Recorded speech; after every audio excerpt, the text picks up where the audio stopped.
Hello, good morning po. Lahat po ba nakapag-umagahan? Baka mamaya magutom kayo kasi mahaba ito. Okay. So, napakapalad po natin dahil araw po ng linggo. Di ba po? Lahat tayo ay may kanya-kanyang trabaho, kanya-kanyang pinagkakaabalahan mula Lunes hanggang Sabado. Tama? Ang iba sa atin ay, ang trabaho ay talaga namang punong-puno. Pero ang trabaho, hindi po yan nauubos. Tandaan niyo po yan. Pag-aaral, still, yan po ay nakaka-pressure. Tama? Pero, sa biyaya ng Panginoon, nakaka-survive tayo. Okay? So, umagang ito, ating pong pag-aaralan ay nakatema pa rin po tayo kung paano sila naging aral sa panahon natin.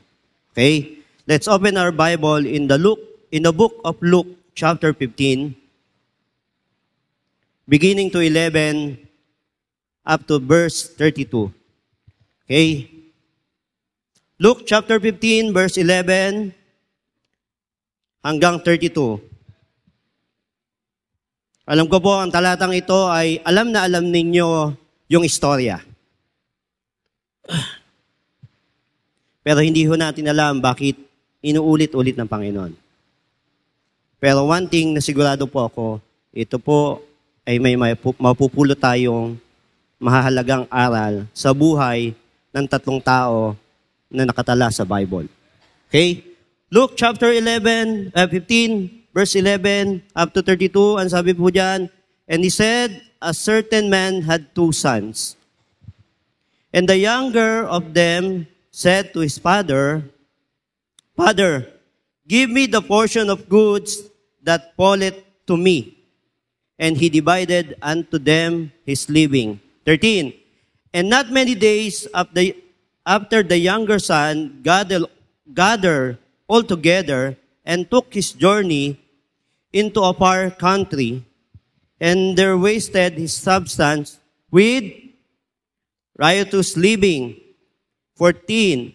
And when he had spent all, he arose a mighty famine in that land, and he began to be in want.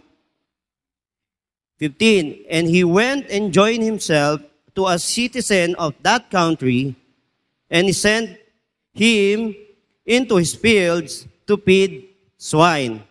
Kita niyo po, naging tagapag-alaga ng baboy. Okay, o. And, saan tayo? 16. And he would fain have filled his belly with the husk that the swine did eat. Alam niyo po, yung binabanggit dito na husk, yan po yung ipa. Ang madaling salita sa nagpapakain po ng baboy, ito po yung darak. Okay? May kasamang binlid. And no man gave unto him. And when he came to himself, he said, how many hired servants to my fathers have bread enough and to spare, and I perish with hunger. 18, I will arise and go to my father. Diyan po tayo sa sentro. I will arise and go to my father. And I will say unto him, Father, I have sinned against heaven and before thee. Okay? Kung may mga Bible po kayo at nakita nyo, lagyan nyo na po ng tick mark. Okay? And I am no more worthy to be called thy sons. Make me as one of thy hired servants. And he arose and came to his father. But when he was yet a great way off, his father saw him and had compassion and ran and fell on his neck and kissed him. Naalala ko sa talatang ito, yung 20, yung sa magkapatid. Naalala niyo yan? Kay Jacob and Esau. Okay. 21. And the son said unto him, Father, I have sinned against heaven and in thy sight, and I am no more worthy to be called thy son. But the father said unto his servants, bring forth the best robe, and put it on him, and put a ring on his hand, and shoes on his feet. And bring hither the fatted calf, and kill it, and let us eat, and be merry. For this my son was dead, and is alive again. He was lost, and is found. And they began to be merry. 25. Now, his elder son was in the field. Nakita niyo na po, ito na po yung pangatlong karakter. Ano, mamaya ho, iisa-isahin natin sila. And as he came and drew nigh to the house, he heard music and dancing.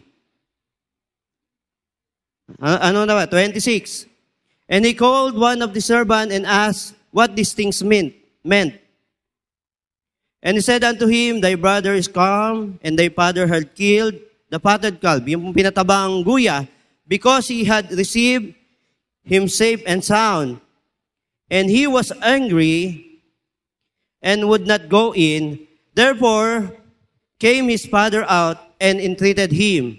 29. And he answering said to his father, Lo, these many years do I serve thee, neither transgress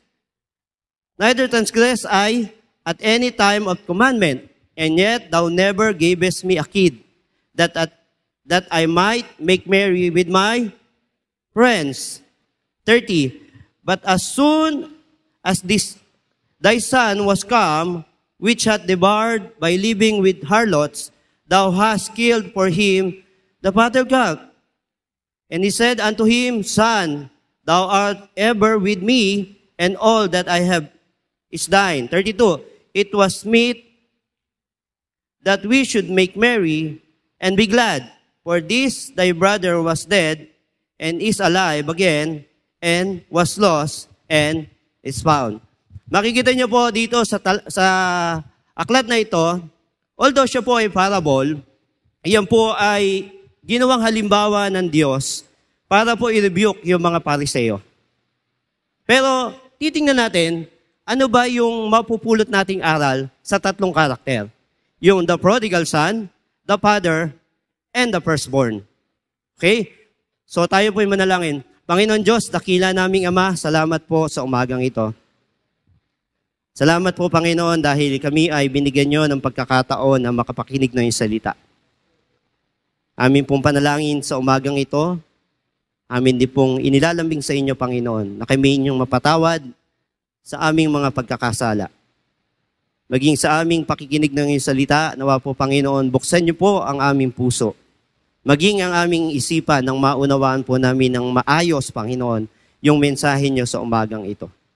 Lord, sa mga kapatid na nandito, panalangin ko rin po, Panginoon, na kayo po ang mag-bless sa kanila. Gayun din po ang inyong lingkod, gamitin niyo lamang pong daluyan ng pagpapala, Panginoon.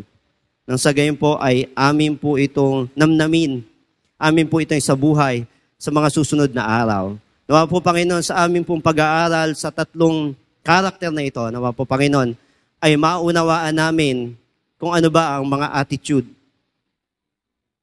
ng prodigal son, ng father, and even the firstborn. Lord, sa umagang ito, amin din pong hiling na kayo po ang patuloy na gumbay sa amin, anong pong gawa ng kaaway, na mayroon po na kung saan kami ay dinidistract, Panginoon, tanggalin niyo po ito. Sa umagang ito, nawa po, Panginoon, ang amin pong pakikinig at amin pong namnamin, Panginoon, ng iyong salita. Lord, salamat po, ang lahat ng isasama dalangin. In Jesus' name we pray. Amen. Okay, pwede na po tayo magsiupo. Okay, title po na, pag-aaralan po natin ngayon ay The Parable of the Prodigal Son. Arise and go to the Father. Okay. Alam niyo po, pag-usapang mana, pag-usapang pong mana, ang tradisyon po talaga natin ay yung mana po ay kinukuha lang po iyan ng mga anak kapag po namatay na. Tama ho ba? Sa Bible po, may nabanggit po na dalawang paraan kung paano po ibinibigay yung mana. Ano? So, buksan po natin ang ating Bible in the book of Deuteronomy, chapter 21, beginning to 15 to 17. Okay po? Verse 15, Deuteronomy 21:15, ang sabi mo, if a man have two wives, ito pong sa Deuteronomy ay sa batas ni Moses. Okay? One beloved and one, yung another is hated. And they have born with him children, both the beloved and the hated. And if the firstborn son bears that was hated, 16, then it shall be when he maketh his son to inherit, ito na po yung mana. Ano po? To inherit that which he had, that he may not make the son of the beloved firstborn before the son of the hated, which is indeed the firstborn, but he shall acknowledge the son of the hated for the firstborn by giving him double portion. Okay? Kung bakit nyo po ito hinanap at gusto ko po maipakita, sa panahon po ng Old Testament, kapag may dalawang anak, yung isa po ay yung pinakamamahal at yung isa po ay kinasusuklaman. Ano po? Ang sabi po sa batas ni Moses, ibigay po ng double portion. Okay o? Kung babasahin niyo po itong talatang ito po yung commandments during kay Moses. Ano po? Ito po ay may kaugnayan doon po sa prodigal son. Okay ho? Kung mababasa niyo po dyan, sa talatang iyan, na yung pong prodigal son ay humingi po ng portion. Tama ho ba?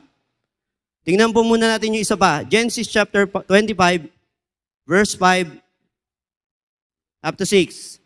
And Abraham gave all that he had unto Isaac.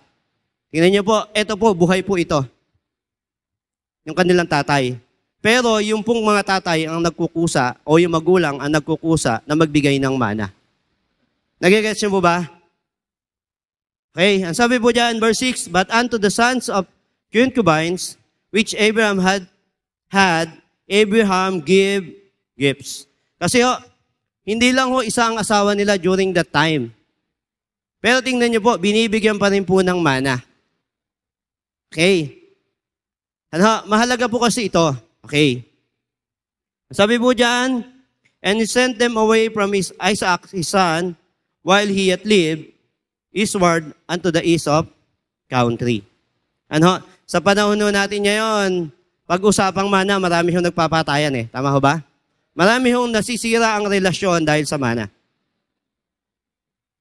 Bakit po? Because of pera. Ano ho? Minsan niya ho, magkapatid nag-aaway pa nang dahil sa mana. Kaprasong lupa.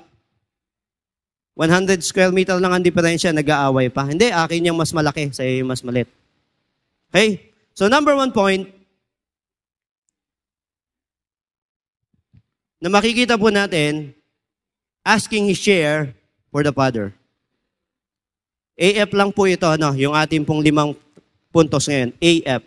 Luke chapter 5, 11 to 12. Ang sabi po dyan,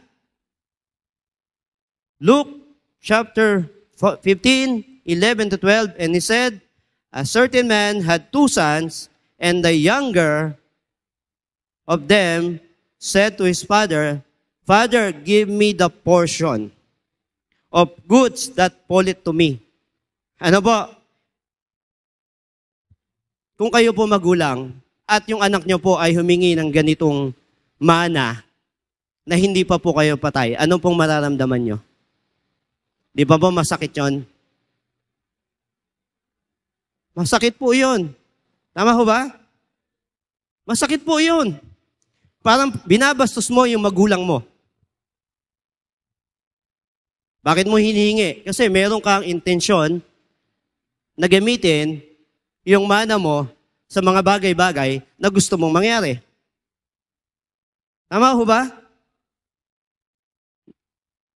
Kung ilalagay niyo po sa kwentong ito, napakasakit po sa magulang ang mga bagay na ganito. Kaya nyo na lang po magkusa yung magulang na nyo na ibigay sa inyo. Alam niyo po yung mga magulang, kung minsan po, kakainin na lang nila, ibibigay pa sa atin. Kaya ho, minsan nakakalungkot ho na isipin, pag nakakita ko tayo ng ganitong sitwasyon, bakit po yung anak hindi ma-appreciate yung magulang?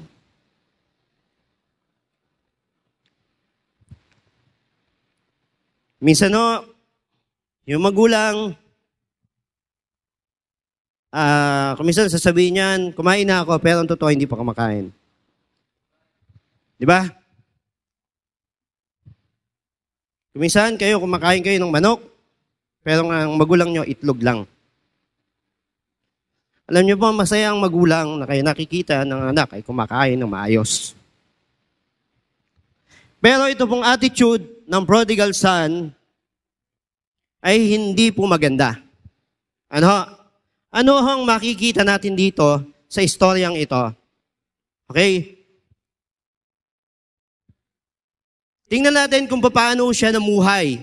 After po, nasabi po dyan na ibinigay po ng tatay yung para sa kanya. I do believe na itong tatay na ito at ang pamilyang ito ay napakayaman. Kasi meron po silang katulong o alipin. Kami walang katulong eh. Kaya hindi kami mayaman. Mayaman po ito. Tingnan niyo po, yung ginawa po after po na makuha ng prodigal son, yung parte o portion na para sa kanya. Ang sabi po doon, Luke chapter 15, verse 13. Ang una po niyang ginawa, yung pong pag-aaksaya. He's wasting. Okay ho? Sabi po dyan, Luke chapter 15, verse 13, and not many days after the younger son gathered all together. Lahat po ng mana na ibinigay. And took his journey to a far country. Siguro kung nasa Pilipinas to, pumunta ho ng Amerika. Pumunta ho ng Japan. Pumunta ho ng Australia. Malayong malayo. And there wasted his substance with riotous living.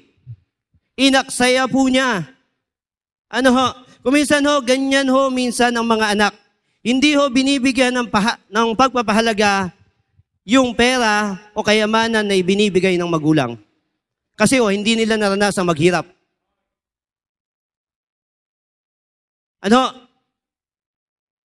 Yun ang katotohanan. Minsan, bibigyan mo ng 100, kung ano na lang ang bibilin. Minsan mo, bigyan mo ng 1,000 sa loob ng isang araw, walang natira. Minsan, nangihingi pa ng pamasahe. Nanay, bigyan mo ko, Gcash mo ko, walang pamasahe, naubos eh. Diba? Alam niyo po, mahirap kumita ng pera.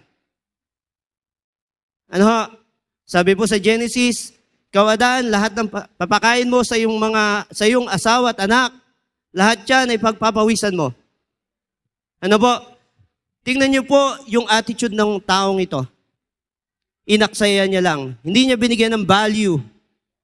Kaya kayo mga anak, kung binibigyan kayo ng inyong magulang ng pera, bigyan niyo ng pagpapahalaga. It's about stewardship.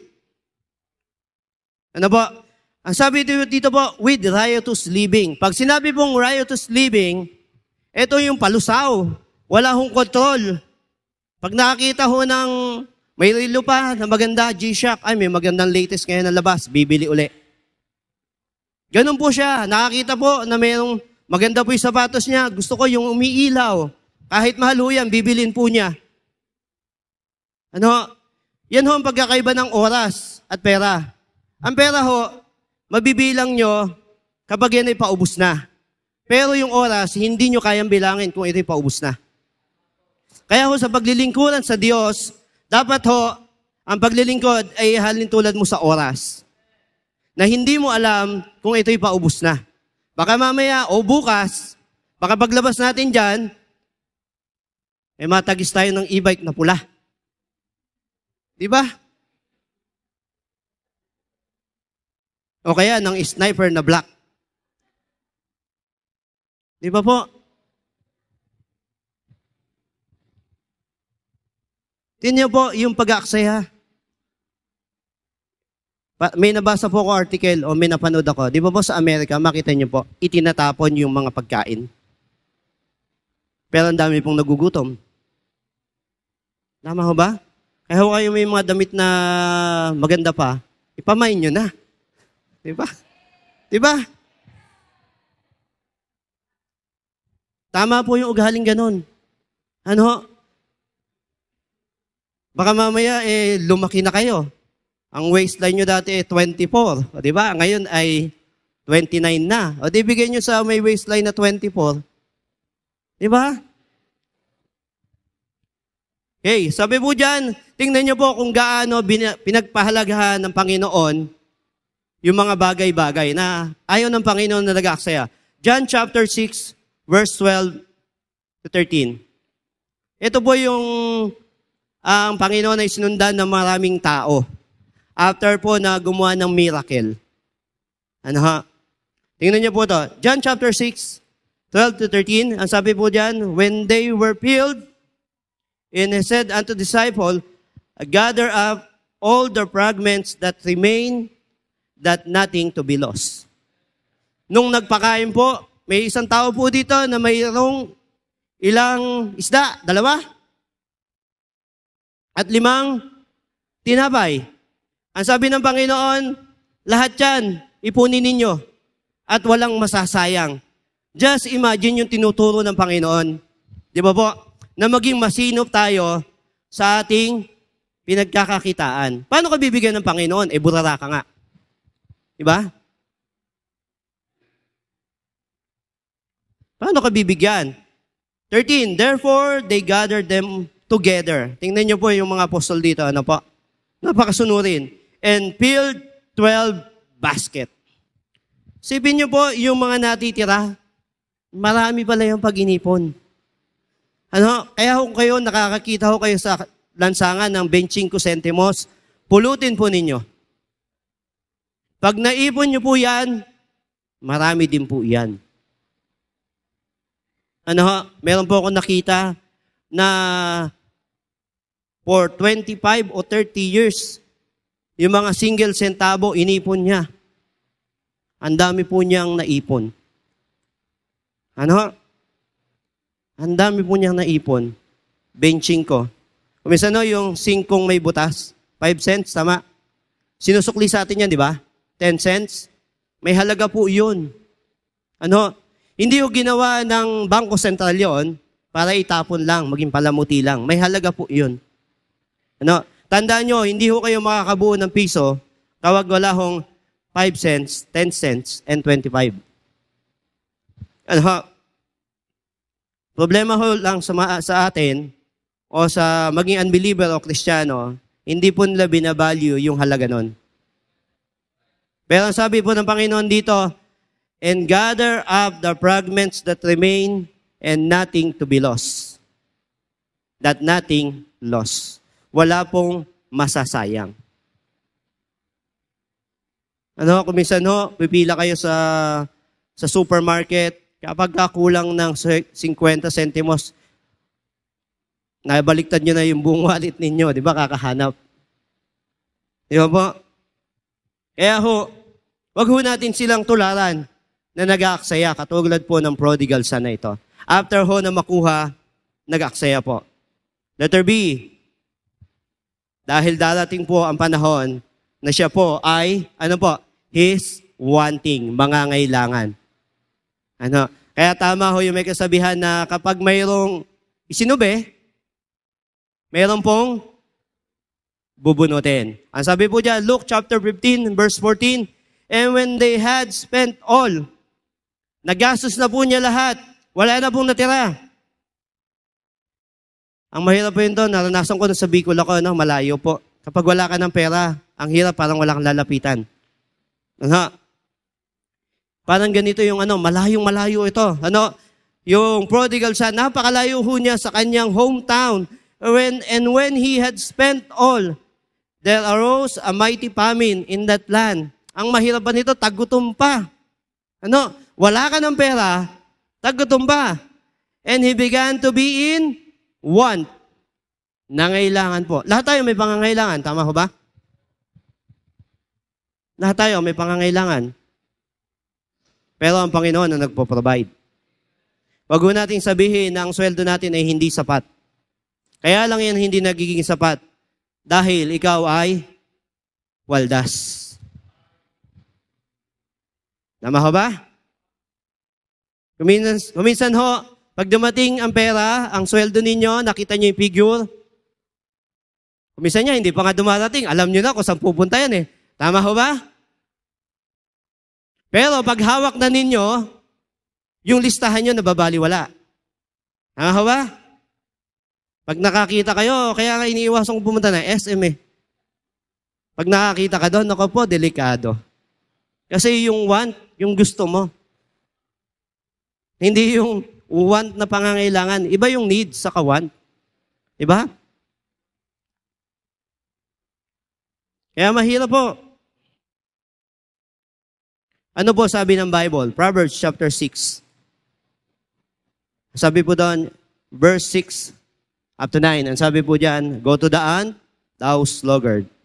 Consider her ways. Kayong mga tamad, pumunta kayo sa malanggam. Ano po? Tingnan nyo po, consider nyo po yung kanilang pamamaraan. And be wise, which having no rule,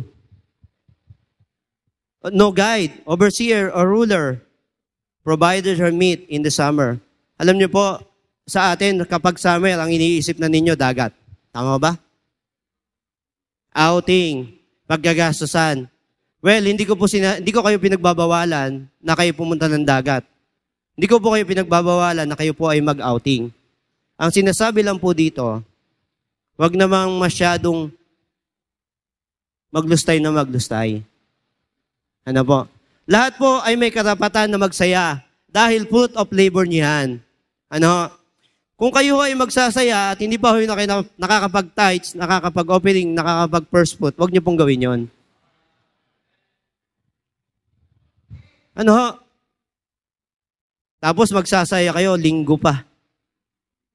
Di ba po? Di ba po? Sabi po dyan, verse 9, how long will thou sleep? Hanggang kailan ka matutulog o tamad? When wilt thou arise out of thy sleep? Kailan ka babangon? Ano? Hindi ho, yung kay Juan Tamad po ba yan sa Bayabas? Ano ho? Hindi ho tayo ganun. Pwede naman natin pitasin eh. Di ba po? Hihiga ka pa, naglatag ka pa. Ang masakit nun, nakanganga, naka-wifi ka pa. Di ba? So, hindi po gano'n ang tinuturo ng Biblia. Magsipag po tayo, mag-impok po tayo. Ano ho? Yung pong mga anak natin, turuan na ho nating mag-impok po yan. Ano po? Ito naman ho, hindi naman sa sariling itinataas ko yung anak ko.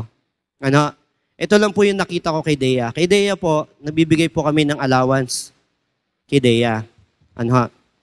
Minsan ho, kapag may sweldo, 500 sa isang week. Pero kapag wala, 200 lang. Alam niyo po, si Dea, ang ginagawa po niyan, lagi po niya siniseparate agad yung tithes niya. Ano? Kapag hiniram ng asawa ko yun, nagagalit po yun. Nag-aaway na po sila. At naniningil po talaga yun. Ano? Tapos, pag yan sa school, gumastos. Kasi isa kong pamangkin, si Kylie, magastos po yun eh. Alam mo, pag binigyan po ng 50 yun, ubus yun sa buong maghapon. Pero si Dea po, kuminsan 2 weeks na, nandun pa rin po yung pera niya. Matipid po yun. May pagkamaku. May pagkamakunat din po yan. Alam niyo po ba yung batang yon? Lahat po ng kanyang gamit, siya po bumibili sa sarili niyang pera. Yung mga bag po niya, yung mga ginagamit po niya, sa sariling pera po yan. Ano pong ibig sabihin dito? Tayo pong mga magulang, tayo po yung gabay ng mga batang yon. Turuan mo natin. One time naman kay Thea, punta kami ng SM. Inorient namin, ito, bibigyan ka ng 200, ito yung budget mo. Ang sagot lang namin, tanghalian. Tatlo sila, si Dea, si Juliana, at si Thea. Binigyan ng pera, pare-parehas. Si Thea, nung nasa bag kami, nakakita ho ng pang-ipit. Alam niyo po, ang halaga, 129 pesos. Nung nakita niya, nung una, gandang-ganda siya. Nung nakita yung presyo, ay, hindi maganda yan. Kasi po, naisip po nung bata na wala hong matitira sa kanya. Alam niyo po, sa ganung way, natuturuan ho natin yung bata na bigyan po ng halaga yung pera na ibinigay natin. At nagiging mabuting katiwala sila. Ang sabi po sa Bible, train up the child in the way he should go.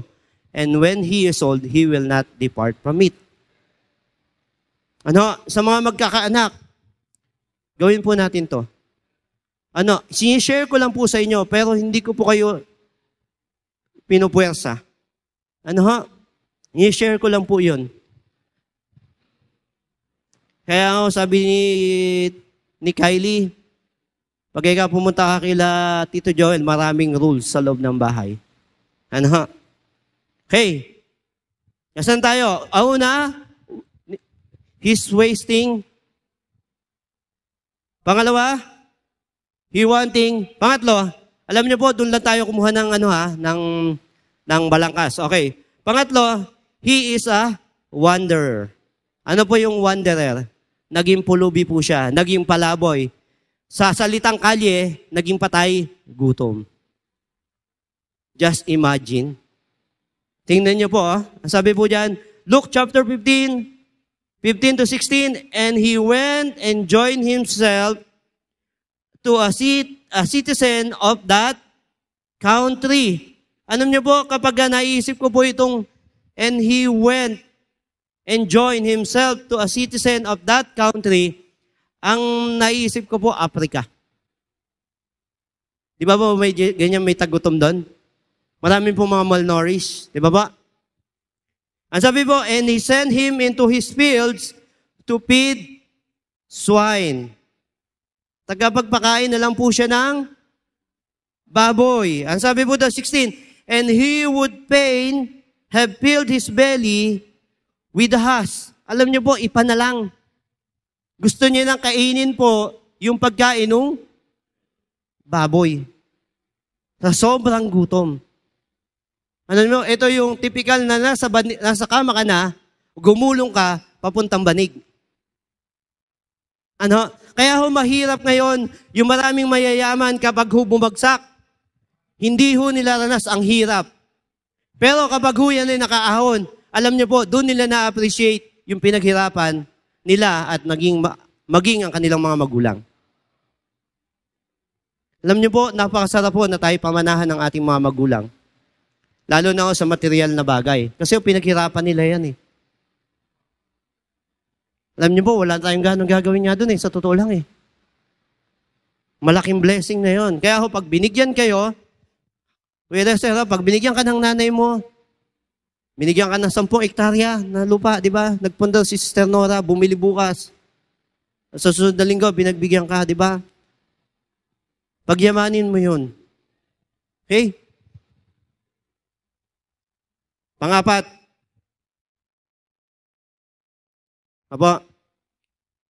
Under po ng asking his share to his father. He is no worthy. Pakiramdam po niya, wala na po siyang silbi. Alam niyo po, dito na po nahiya yung prodigal son. Wag hong mangyari sa atin na dumating po tayo sa sitwasyon na ganito yung ating mararamdaman. Nasasabihin natin na wala na akong silbi. Ito po, desidido na talaga siya. Ang sabi po dyan, and am no more worthy to be called thy son. Make me as one of thy heart servant. Isipin niyo po, anak ka ng mayaman na tao. Dahil sa naramdaman mo at nahiya ka, kahit na ikaw ay maging servant na lang ng iyong ima, papasukin mo. Napakaganda ng katatayuan mo nung ikaw ay sa simula pa lang ay napakaganda na ng pamumuhay mo. Tapos ngayon, mamamasukan ka. Sa madaling salita, para kang basurero nito. Na dating ikaw ay manager, ngayon ikaw ay basurero. Napakahirap po ng nangyari. Bakit ho? Dahil hiningi po niya lahat ng kayamanan na meron, na kayamanan na para sa kanya. Yung portion, yung kanyang share doon sa mana. Alam niyo kung minsan ang mga magulang, kaya ho hindi binibigay agad sa inyo yung mana. Kasi, baka ganito yung mangyari. Hinihintay po kayo na kayo ay tumuntong sa tamang edad at kaya niyo nang i-handle yung ganitong kalaking kayamanan. Makalem mo, si Doña Sinaida, di ba? Mayroong 10 milyon yan, nagkaanak ng 2. Ibibigay niya ba yon sa 5 taong gulang? Hindi, di ba? Sa batas natin, 18. Di ba? Kaya nga nagkaroon tayo ng batas na 18. Saka mo lang pwedeng ibigay. Kung minsan naman, ibinibigay yon. O naglalagay na ng last will of testament, ibinibigay sa abogado, ilalabas lang yon kapag 18 na yung bata. Kaya may control. And I do believe, itong prodigal son na ito po ay lagpas na po ito ng 18. Nauunawaan na niya eh. Okay? Number 2, pupunta naman ho tayo dun sa kanyang naging attitude. In the attitude of the fallen. Okay? Luke chapter 15, verse 17. And when he came to himself, he said, how many hired servants of my fathers have bread enough and to spare, and I perish with hunger. Marami pong alipin yung kanyang tatay, pero lahat po yung kumakain ng sapat. Pero ako, nagugutom ako. Ano po yung attitude na kanyang nakita? Una po, na-realize po niya yung kanyang pagkakamali. His realization. Kuminsan yung iba ho, mapagmalaki pa eh. Kapag nagkamali ka na, kailangan ma-realize mo na ikaw ay nagkamali. Kapag hindi ka dumating sa punto na ikaw ay mag-realization, hindi mo makikita yung pagkakamali mo. Ibe-blame mo lang yan sa iba. Ituturo mo lang yan. Diba? Kaya ako umalis sa church dahil kay ganito. Tandaan niyo po, ang may hawak po ng paglilingkuran ay tayo. Kung ano yung ibibigay natin. Pero, ang Panginoon, ang sumasala po niyan. Sabi po dyan, Proverbs 21, hindi ko po kabisado, verse 1, ang sabi po dyan, yun daw pong sa mata ng tao, sa tingin natin, lahat yan ay matuwid. Pero the Lord pondereth his heart. Ang Panginoon ang tumitimbang sa ating puso. Di ba po? Tandaan nyo rin po, at sinabi rin po doon, na ang puso ng tao ay deceitful. Wala pong nakakaalam yan. Yun po, yung realization, na-realize niya nung siya po ay nagugutom na. Gusto niyo po mangyari kung kailan naghihirap na tayo at wala na tayong makain, saka natin marirealize na tayo nagkamali. Habang meron ka ba, i-realize mo na nagkamali ka na. Wag na po yung, anong tawag sa sakit nito? Acute. Hindi po pwede pa-cute ng pa-cute. Mamamatay ka dahil sa pa-cute mo. And letter B, after po niyang ma-realize, ito po yung ginawa niya, his repentance.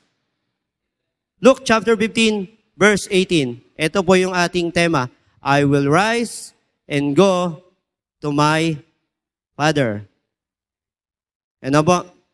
And I will say unto him, Father, I have sinned against heaven and before thee. Napakaganda po ng attitude. After po niyang na-realize, pupunta ako, magbabalik ako sa aking tatay. At sasabihin ko, Tatay, patawarin niyo ako, nagkamali ako.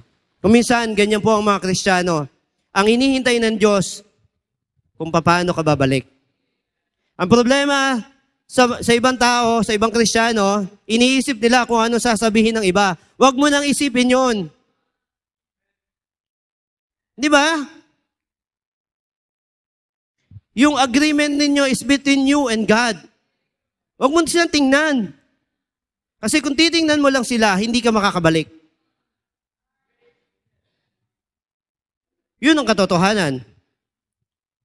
Kasi nahihiya akong bumalik kasi kung ano-ano pinagsasabi ng iba. Ano na pinagsasabi ko? Wala na yun. Huwag niyo isipin yun. Ang Panginoon na magtatama sa kanila. Okay. Repentance.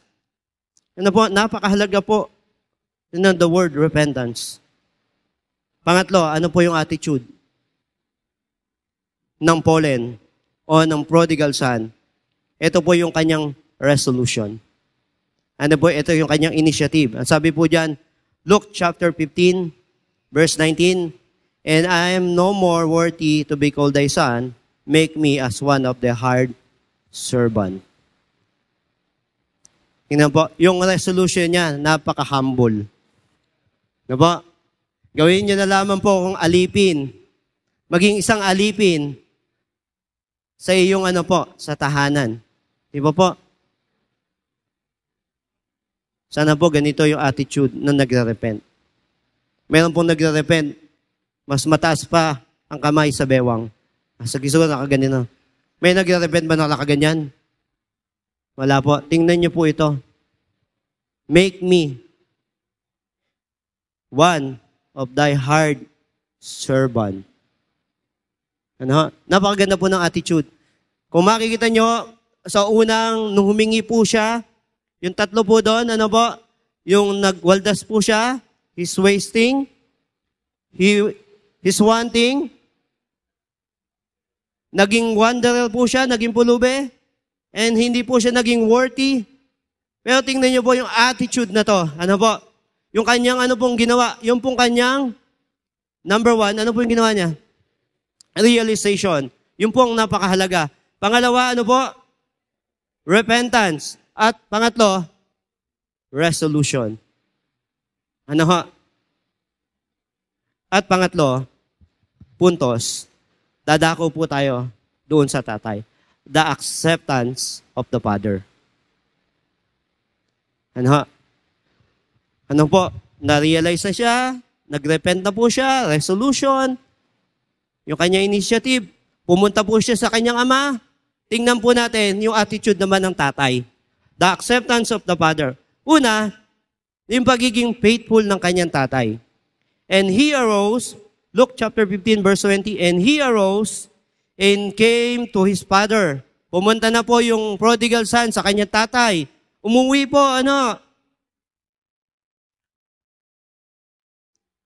hindi ko alam paano nakauwi ito. Dahil wala na no?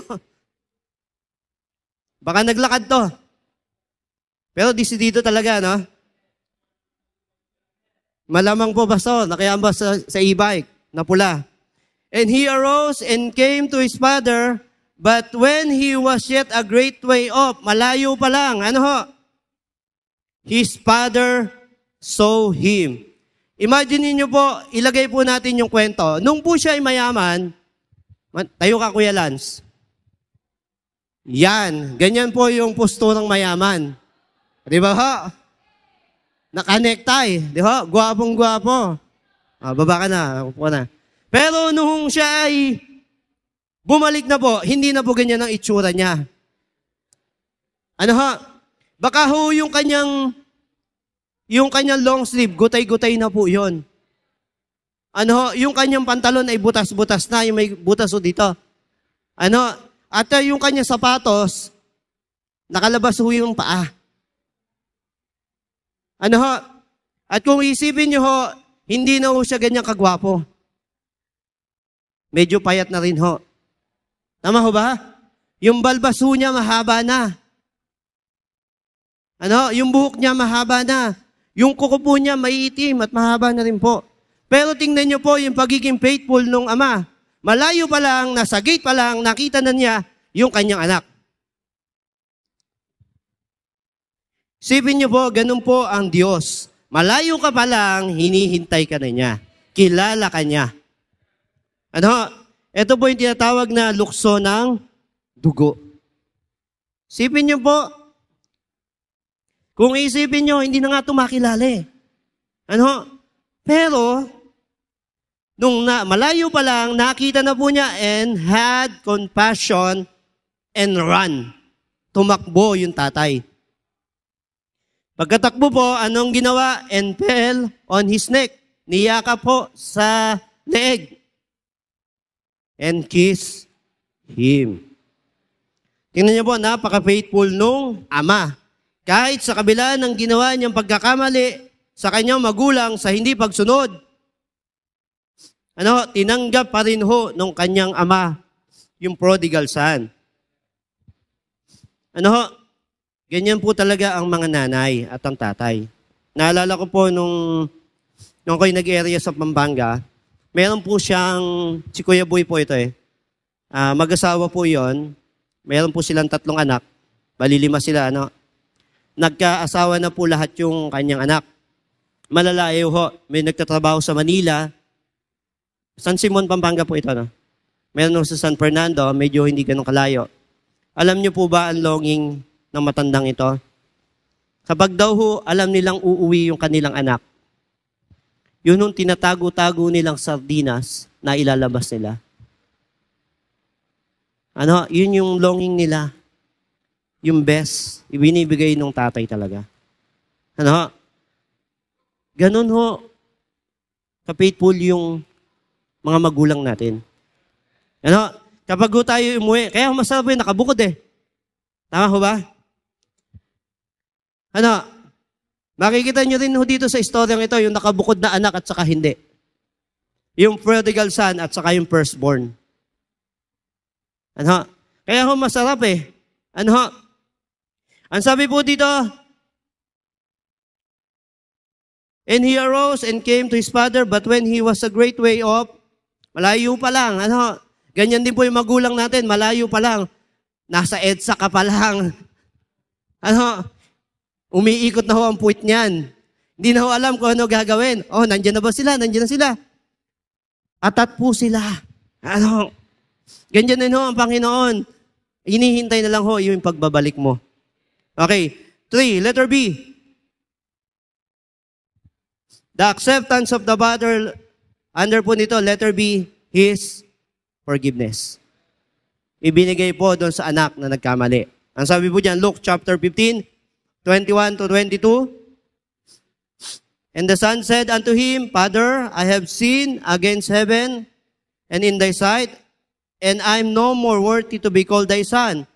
But the father said, ito po to his servant, inutusan niya po yung kanyang katulong, bring forth the best robe.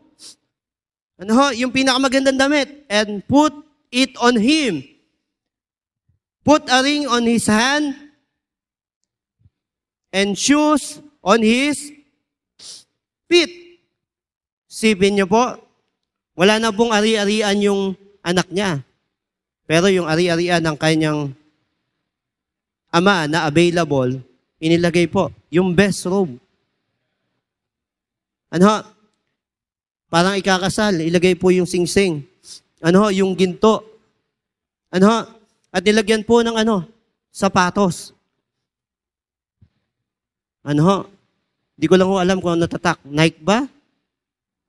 O Adidas? Pero naniniwala po ako, pag sinabi pong best, yan po ay mamahalin. Ganun ho yung ama. Yung best ho ang ibinibigay.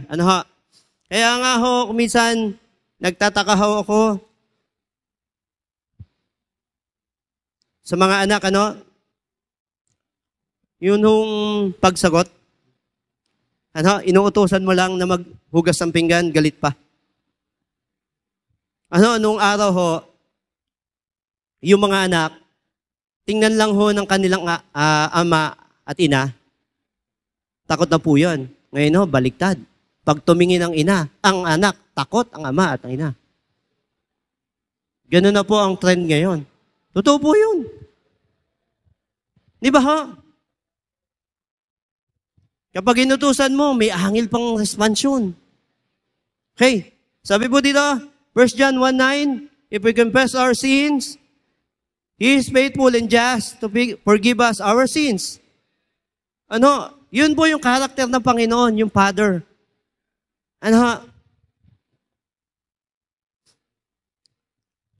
Mahaba na po ba? Nakailan na po tayo? 3. May 2 pa po. O letter C. Tingnan niyo po, after po na bigyan ng best robe, nilagyan ng singsing, nilagyan ng sapatos, ang gusto ng ama, yung fellowship. Na-miss niya po yung kanyang anak. Sa simbahan, kapag may nawawala, namimiss ng ama yan. Namimiss ni pastor yan. Hindi man ho sabihin yan, kapag dumating ang araw na siya ay nag-iisa na lang. Ma'am Glay, huwag ka man tumabi. Nag-iisa na lang. Iniisip niya lahat ng miyembro. Dumarating yung sa punto na namimiss din ho niya yan. Tama ko ba? Lalo na ho, yung pag-araw ng linggo, hindi niya ho nakita, namimiss niya ho yan. Katulad ho ng ama, na kapag ho tayo ay wala sa ating higaan, namimiss po niya yan. Ang ating mga magulang. Yun niya hong sisiyo kapag nawala ang isa, hinahanap po ng ina. Tama ho ba? Tao pa kaya? Sabi po dito, yung fellowship, and bring hither the fatted calf, yung pinatabang guya, and kill it, and let us eat and be merry. Na-miss po nung magulang yung ganitong sitwasyon. Di ba? Nung araw po, kapag tungtong ho ng 6:00, lahat ng anak dapat nasa bahay na. Tama ho ba? Pero ngayon ho, 6:00 na ng umaga, wala pa'y anak. Tama ho ba? Alam niyo po, maglalatag yan ng isang lamesa. Nakahilera po yan, yung kuya, sangko, yung ate, ditche, ano susunod sa ditche? Sanse, hanggang makarating po kay bunso.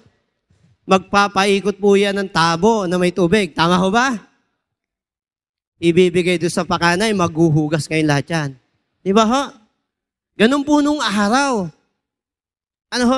Kaya ho, kuminsan habang kumakain, alam niyo po, nabibigyan ng pangangaral yung mga anak ng panahon na yun. Ngayon po, subukan niyo pong gawin yun. Lalayasan po kayo ng anak ninyo.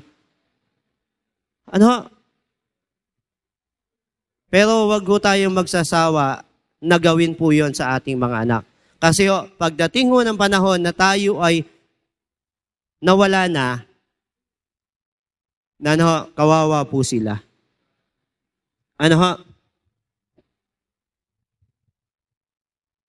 Pangapat, the approach of the firstborn. Tingnan niyo po yung approach ng firstborn. Luke chapter 15. Kanina nauna tayo sa prodigal son. Yung pong brother, ito po yung firstborn. Ang alam lang po natin, yung prodigal son at saka yung tatay. Meron din po palang hindi magandang ugali, itong panganay. Tingnan niyo po. And he was angry. Pag binalikan niyo po yan sa 25, nung dumating po yan, meron po yung panunumbat. Nung dumating po siya, malayo pa lang, anong meron dyan? Nagkakasiyahan. Lumabas po, tinanong po yung alipin. Ang sabi, dumating na ang iyong kapatid na nawawala. Ayaw ho niyang pumasok. Alam niyo ang ginawa ng tatay, nilabas po. At ang sabi po dito, and he was angry and would not go in. Ayaw pong pumasok. Nagselos po ito. Isipin niyo po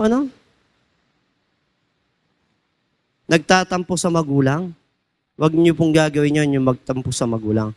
Magtampo na ako kayo sa bigas, huwag lang sa magulang. Ano?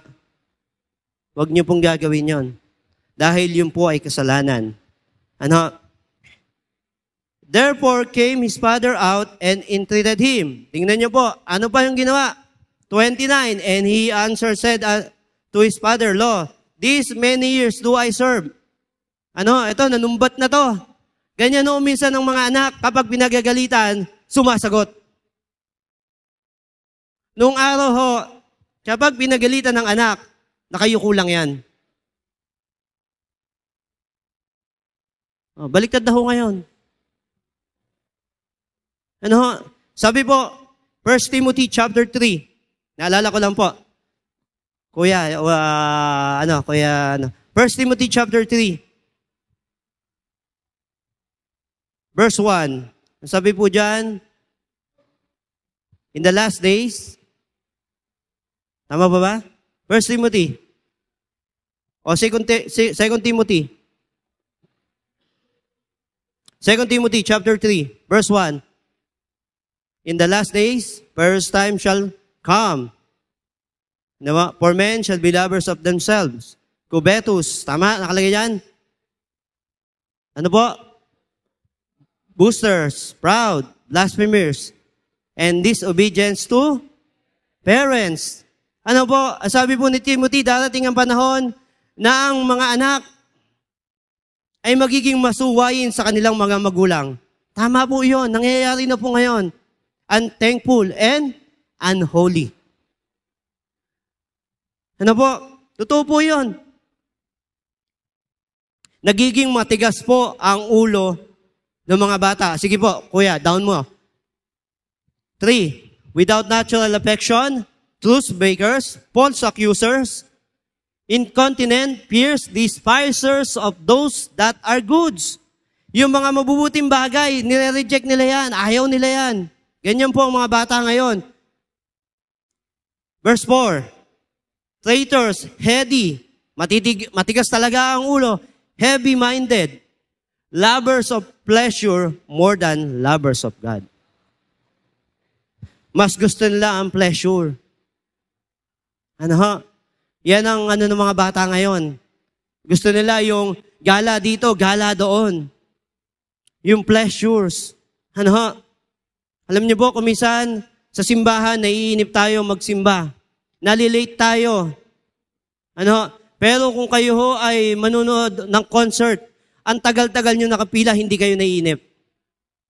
Pero pagdating sa preaching, inip na inip kayo. Yan po yung trend ng sanlibutan ito. Yung darating na panahon, ganyan po. Kuminsan ho, kapag outing, nauna ka pa. Nag-uuwian na sila, ikaw ayaw mo pa. Ano ho? Pero bakit sa simbahan, inip na inip ka?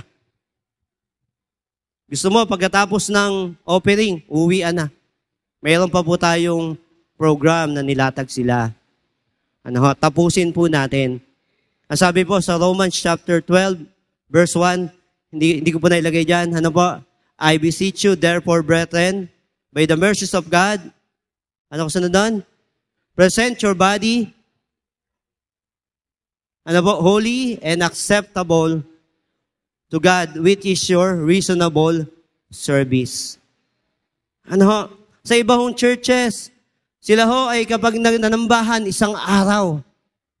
Sa atin niya ho, hanggat tanghali na lang, naiinip pa kayo. Ano, kung tayo maglilingkod sa loob ng itong linggong ito, gawin na natin counted. Ano ho, gawin na lang ho natin counted. In verse 30, but as soon as this thy son was come, which hath devoured by living with harlots, thou hast killed from him the fatted calf. Ang sabi niya, eto nga ay lumayo na, pero pinagpatay mo pa rin. Pero tingnan niyo po, ano po? Tingnan niyo po yung ginawa ng ama. Tingnan niyo po yung response. Alam niyo po, napakabait talaga ng kanyang ama. Ano po? Verse 31, Luke chapter 15 verse 31 to 32. Ito po yung correction na maingat. Ano po? And he said unto him, Son, thou art ever with me. Ano? Thou art ever with me. And all that I have is thine. Lahat ng akin ay sa'yo. Matagal tayong magkasama. Tingnan niyo po. Ipinapakita ho nung ama kung paano niya kinukomfort yung kanyang anak na mayroong correction. Ano ho? It was meet that we should make merry. Sabi niya ngayon. Kailangan nating magsaya. Dahil yung kapatid mong nawala ay nakita na. Yung kapatid mong umalis ay bumalik na. Ano ho? Dapat ho ganon. Kapag dumating na yung kapatid mo na nalayo, dapat ho magsaya. Ano? Bakit to? Encouragement po sa kanya yun. Yung pag-accept. Sipin nyo, napakabait ho ng tatay na ito. 2 anak, parehas ho yung kanyang trato. Kaya ho, kung kayo magkakaroon ng anak na higit sa 1 o 2, kailangan pair. Pair po lagi. Wala ho kayong gagawing paborito. Yung isa ho ay yung isa ang gusto pakpak. Yung isa ay gusto hita. Kung minsan naman mayroon namang anak, ang gusto puro hita. Pag bibili kayo ng manok, puro hita na lang. Di ba? Wag ho kayong bibili ng buo. Wala hong manok na 3 ang paa. Wala hong manok na 3 ang pakpak. Tandaan niyo po, bumili nila kayo ng hita. Yung may paa, at saka ho pakpak. Okay? Ngayon po, sa atin po, ano po yung dapat natin gawin? Sa 3 karakter na ito, ano po yung application na dapat nating sundin?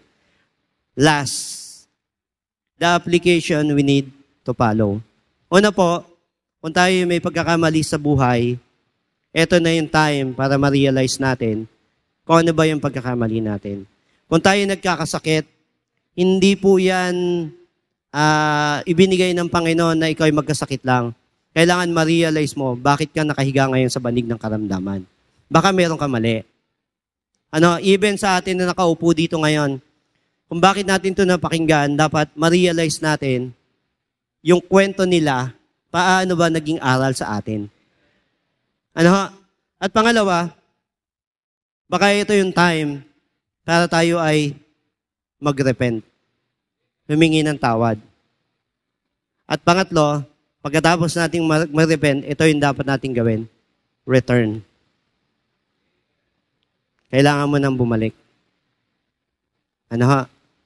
So yan po yung lesson na makikita natin sa 3 karakter. Alam ko po, palasak sa inyo yan. Pero tayo nagpapasalamat sa Panginoon. Yung gamit na talata, meron palang mensahe na nais ipakita ang Panginoon. So tayo po tayo.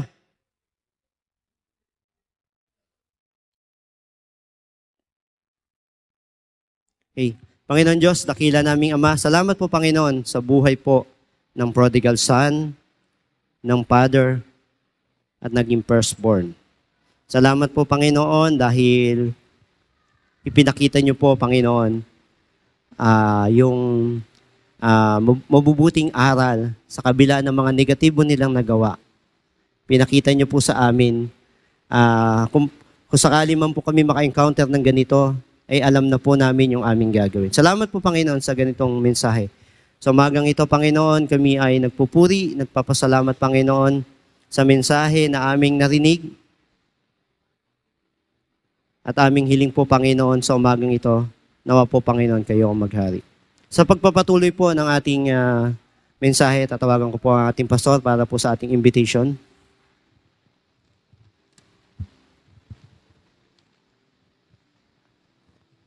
Matili po.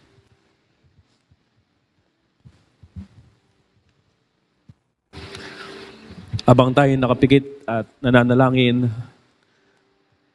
napakatimyas ng karakter ng Panginoon, ng ating Panginoon ay patas magtrato sa mga faithful, sa mga nawawala, sa malakas, at sa mahina.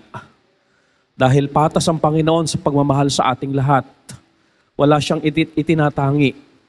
Tayo bilang mga anak niya, kung minsan nagtatampo tayo sa Panginoon, Panginoon, bakit ganon sila?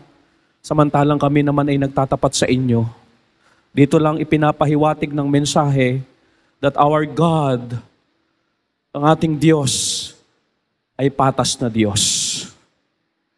Sa atin namang mga pagkukulang at pagkakamali sa Diyos, sa ating Ama, we need to realize kapag tayo ay may mali, huwag laging ang tinitignan ay mali ng iba, kundi tignan din natin yung ating mali. Mali una sa ating Panginoong Diyos. Na ma-realize natin na Panginoon, nagkulang ako, kaya ganito ang sitwasyon ko. At kung na-realize natin ito, bukas ang pintuan ng Diyos, bukas ang pagpapatawad ng Diyos, kung tayo ay hihingi ng tawad. Nandiyan ang habag ng Diyos, nandiyan ang katwiran ng Diyos, nandiyan ang biyaya ng Diyos, nandiyan ang pagpapatawad ng Diyos para punan ang ating mga pagkukulang. At kung tayo magsisisi, tapat siya para tayo patawarin. Ang kagandahan sa prodigal son, bumalik, nabitbit ang 3 R. Realization, repentance, at yung kanyang tinatawag na pagbabalik. Bumalik siya. At bumalik siya na nagpapakumbaba. Na ituturing na lang niya ang kanyang sarili na mga hired servant. Ang tunay na pagbabalik, pagbabalik na may pagpapakumbaba.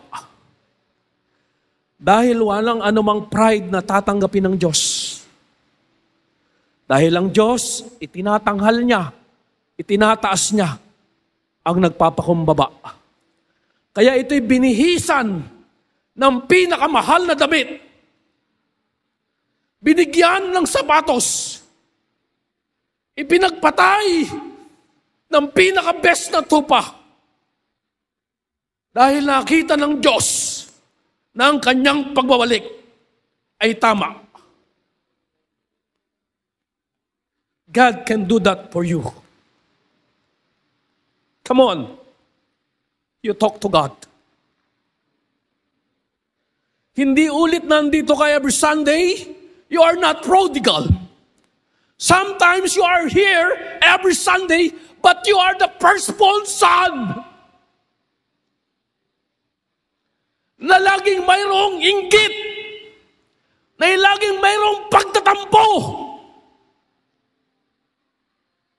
na laging may pagpuna sa mga pagkukulang ng iba, na hindi mo iniisip na ikay mali, kaya hindi ka nagre-realize, hindi ka nagre-repent.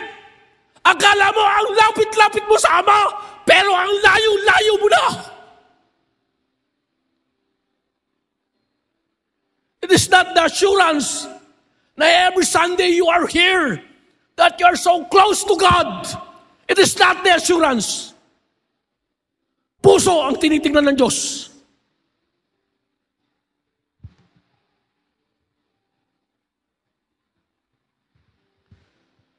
Lahat tayo mag-realize.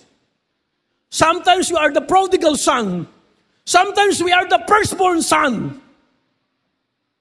But thank be to God, He is fair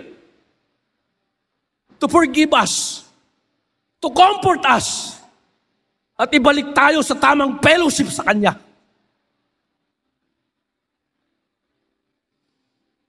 Ama naming Diyos, salamat po sa mensahe.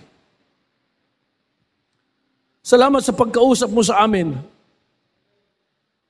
Alin man kami sa dalawang anak na ito, pero siguradong isa kami doon. Huwag naming itanggi na kami lumayo sa inyo. Sometimes nandito lang kami, pero malayo ang loob namin sa inyo. Nandito kami, pero hindi kami nakikinig na preaching. Nandito kami, pero hindi namin i-evaluate ang aming sarili. Forgive us, Lord. Lahat kami, Panginoon, ay nais po namin bumalik lahat sa tamang fellowship with you. Fellowship na kung saan masaya. Fellowship, Panginoon, na kung saan feasting. We enjoy each other. Salamat po. Salamat po sa mensaheng hatid ng kapatid na Joel. Salamat po ng marami, Ama, tugunin mo ang mga panalangin namin, yung mga pagbabalik loob namin sa inyo, yung mga pagsisising aming ginagawa po ngayon, sa mga mali namin, Panginoon, kung bakit ganito ang situation namin. Salamat lang marami, Ama, ito panalangin po namin sa inyo. In Jesus' name we pray. Amen.